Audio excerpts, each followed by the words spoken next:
মাছ আজকে চিংড়ি মাছগুলো খুবই দারুণ, আমার খুবই ভালো লাগছে দেখতে। তো এখানে চিংড়ি দিয়ে আমি আজকে যে ডাঁটা রান্না করব, ডাঁটাগুলো কাটা শেষ, ডাঁটা চিংড়ি হবে। আর এখানে যে সবুজ শাক, সেটাও চিংড়ি দিয়ে হবে। গরমের জন্য খুবই পারফেক্ট খাবার। চিংড়ি মাছগুলো আমি এখন কেটে নিচ্ছি, একটু সময় লাগবে। তারপরেও চিংড়ি মাছগুলো তো এত বেশি ভালো, তাজা, আমার খুবই দেখতে ভালো লাগতেছে। এই গরমের মধ্যেও অনেক তাজা তাজা মাছ পাওয়া গেছে, চিংড়ি মাছগুলো।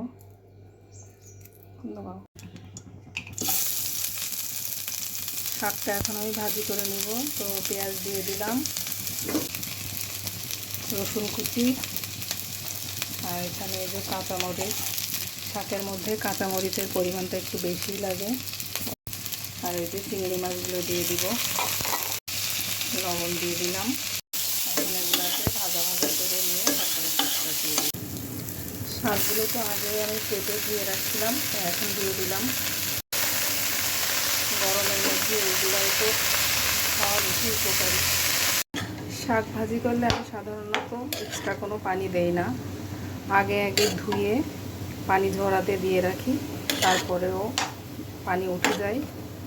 এটা দিয়েই আমার শাকটা রান্না করা হয়ে যায়। ভাতটাও বসিয়ে দিলাম, শাক ভাজি করা শেষ। এখন ডাঁটা রান্না করব, এটাও চিংড়ি দিয়ে। মশলা, চিংড়ি মাছ, পেঁয়াজ, কাঁচামরিচ একটু কষিয়ে নিচ্ছি।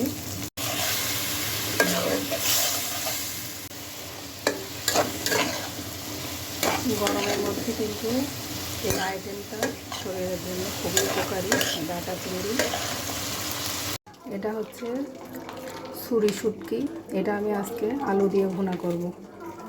আপনারা কে কে এই ছুরি শুটকি মাছটা পছন্দ করেন অবশ্যই জানাবেন। মাছগুলো এরকম টুকরো টুকরো করে কেটে আমি এখন একটু টেলে নিচ্ছি। মাছগুলো টেলে নেওয়া শেষ, এখন গরম পানি দিয়ে ধুয়ে নিতে হবে। শুটকি মাছ রান্নার জন্য এখানে আমি তেল দিয়ে দিচ্ছি। এখন দিয়ে দিচ্ছি তেজপাতা এবং গরম মশলা, একটু মোটা করে কাটা পেঁয়াজ,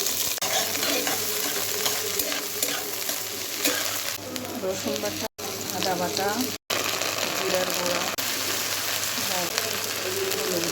শুকনো মরিচের গুঁড়া।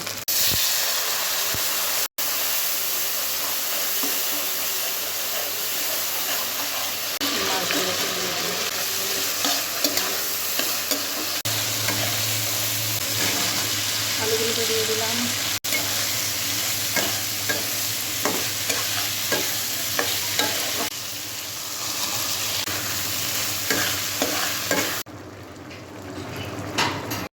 এটা হচ্ছে আলু দিয়ে ছুরি শুটকি ভুনা।